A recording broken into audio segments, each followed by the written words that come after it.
प्रभु श्री राम के जन्म की पौराणिक कथा। रामायण और रामचरितमानस हमारे पवित्र ग्रंथ हैं। तुलसीदास जी ने श्री राम को ईश्वर मानकर रामचरितमानस की रचना की है, किंतु आदि कवि वाल्मीकि ने अपने रामायण में श्री राम को मनुष्य ही माना है।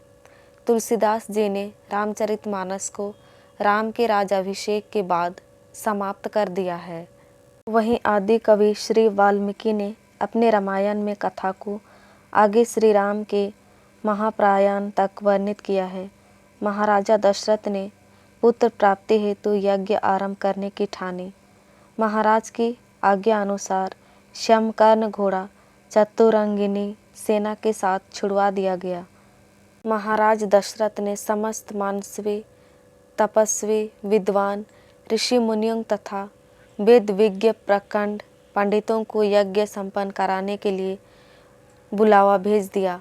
निश्चित समय आने पर समस्त अभ्यागतों के साथ महाराज दशरथ अपने गुरु वशिष्ठ जी तथा अपने परम मित्र अंगदेश के अधिपति लोभपाद के जमाता श्रृंग ऋषि को लेकर यज्ञ मंडप में पधारे। इस प्रकार महान यज्ञ का विधिवत शुभारंभ किया गया। संपूर्ण वातावरण वेदों की रचनाओं के उच्च स्वर में पाठ से गूंजने तथा समिधा की सुगंध से महकने लगा। समस्त पंडितों, ब्राह्मणों, ऋषियों आदि को यथोचित धन धान्य, गांव आदि भेंट करके सादर विदा करने के साथ यज्ञ की समाप्ति हुई। राजा दशरथ ने यज्ञ के प्रसाद खीर को अपने महल में ले जाकर अपनी तीनों रानियों में वितरित कर दिया। प्रसाद ग्रहण करने के परिणाम स्वरूप तीनों रानियों ने गर्भ धारण किया।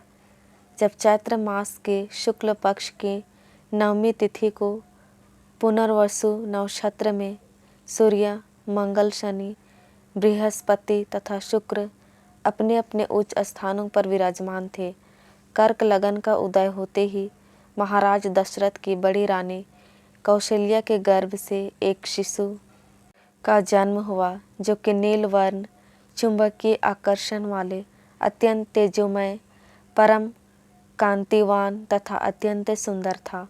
उस शिशु को देखने वाले देखते रह जाते थे। इसके पश्चात शुभ नक्षत्रों और शुभ घड़ी में महारानी कैकेयी के एक तथा तीसरी रानी सुमित्रा के दो तेजस्वी पुत्रों का जन्म हुआ। संपूर्ण राज्य में आनंद मनाया जाने लगा। महाराज के 4 पुत्रों के जन्म के उल्लास में गंधर्व गाने लगे और अप्सराएं नृत्य करने लगीं। देवता अपने विमानों में बैठकर पुष्प वर्षा करने लगे।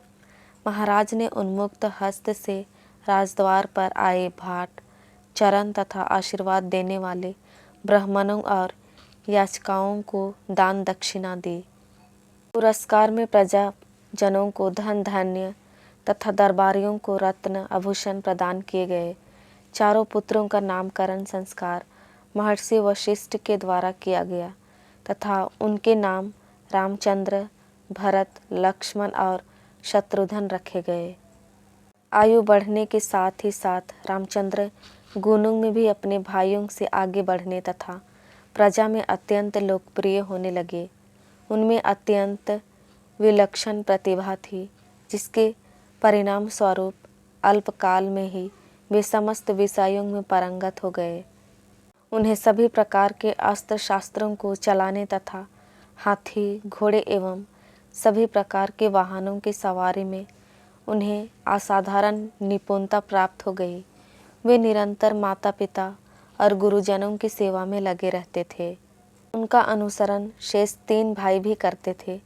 गुरुजनों के प्रति जितनी श्रद्धा भक्ति इन 4 भाइयों में थी, उतना ही उनमें परस्पर प्रेम और सौहार्द भी था। महाराज दशरथ का हृदय अपने 4 पुत्रों को देखकर गर्व और आनंद से भर उठता था। दोस्तों, प्रभु श्री राम के जन्म की पौराणिक कथा आपको कैसी लगी? प्लीज़ कमेंट करके अपनी राय ज़रूर दीजिएगा। और यदि आपको अच्छी लगी हो तो प्लीज़ हमारे चैनल को लाइक, शेयर एंड सब्सक्राइब कीजिएगा, ताकि हम आपके लिए और अच्छी अच्छी कहानियाँ ला सकें। धन्यवाद।